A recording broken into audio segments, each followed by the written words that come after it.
Hey everybody, this is Lucas from Measur. In today's tutorial video, I'm going to show you how to create a new point description in Microsurvey FieldGenius 10.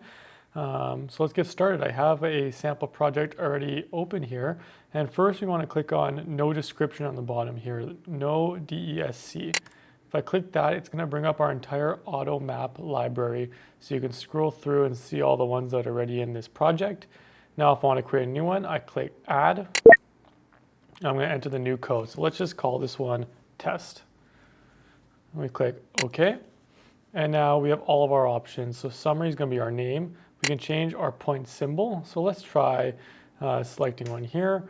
We can change our point size as well as our point color. So I can choose whatever color I would like. It doesn't matter, up to you. I can also choose the line color as well.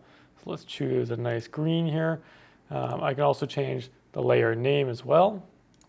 And then I have two further options on the bottom here, connect points with a line and do not assign to DTM. So once I click OK, you're going to see it's going to open it and create it in the Automap library here.